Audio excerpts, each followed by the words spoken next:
Why, hello there, and welcome to, I don't even know what number this is at this point, but I do know that it's vacation time, as you can tell, because I am in my wife's childhood bedroom, filming this video. So, how's it going? Let's begin, shall we? Alright.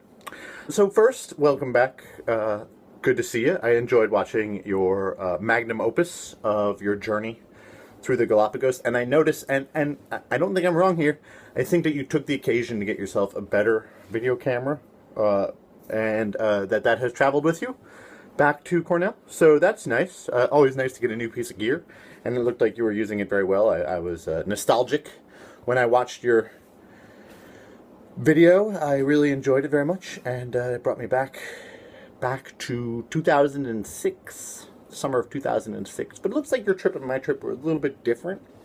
Am I crazy, or did you kind of come back to Santa Cruz and then go out to another island and back and out and back and out? It seemed like that's what you were doing, as much as I could keep track of what was going on.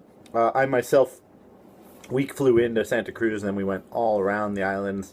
That's my going up to Tower and then came back down past Isabela and then back to Santa Cruz before leaving. Also, you flew into Guayaquil, which is interesting to me. I flew into Quito and then flew out of Quito to the Galapagos. Guayaquil had a bit of a reputation at that point as being kind of a rough and tumble city. Yeah, but very cool, very cool. So let's get into the meat of the matter, which is this notion of authenticity.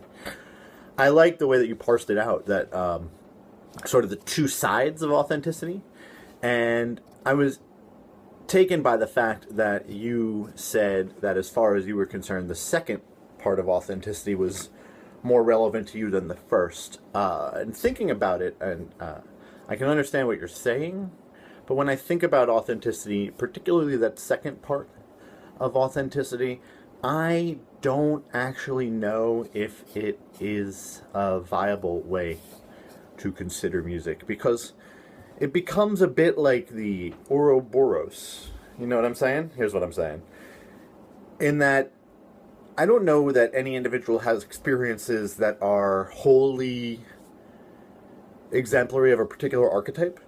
And so, if that's the case, is any individual who is in a particular style of music not going to be inauthentic by that second cast?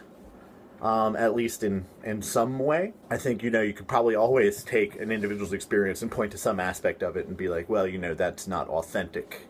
McCartney and Lennon, they're not authentic because they're not black musicians of American descent. Or Bob Dylan. Well, let's talk about Bob Dylan for a quick second. So, was that the operating thesis in that class on music, that Bob Dylan was trying to ape or echo sentiments of the common man?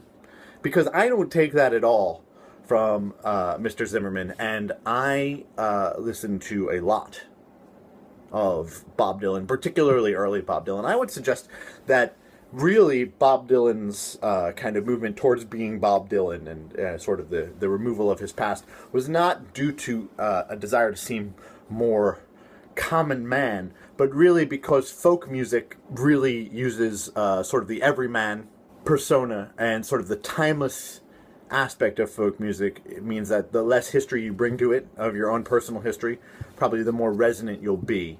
But I don't actually hear a lot of Bob Dylan trying to speak for the everyman in his songs. I do hear a lot of Bob Dylan trying to speak for social justice, particularly early on, and against certain stripes of mainstream American thought at the time. But I don't think that is indicative of him speaking for the everyman as much as it is him speaking for, I think, pretty much every young person that felt the same way that he did at that point in American history. We should also point out that the folk tunes that Bob Dylan was singing, particularly early on, are some of the most derivative works in English-speaking music. I mean, you can trace their roots back to well past, the 16th century in some cases, and that actually brings me to my final thought on this matter, which is really that I would like you to watch, and I've left a link to it. It's called Everything is a Remix. It's a YouTube, it's a documentary, but it's available on YouTube. And I would like you to watch this and I would like you to consider the fact that it kind of gets at this notion that we really can't ever strive to be really in that second vein of authenticity, that it's basically impossible, just the nature of creativity and the way creativity builds on work that comes before it. But at the same time, and that brings up an interesting question, perhaps we resonate more with works that sound or come across as less derivative than others. So is that really where authenticity is? Is it in the ability to generate novel constructs instead of the same old thing or variations on it? And if so, where does that lead this conversation? All right, so going back home tomorrow, and then it's right back into school. It's school on Wednesday. The AP exam is like 2.5 weeks from now, and it's just craziness. On a related note, I am a New York State master teacher, and I do know that you, young sir, wrote me a letter of recommendation for that, so I deeply appreciate it, and thank you so much.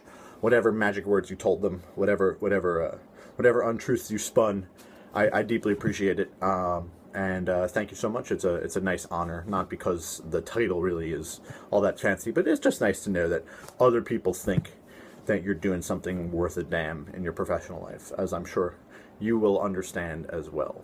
All right, so right back into it, just running to the end of the year at this point, and I think we'll get there relatively unscathed.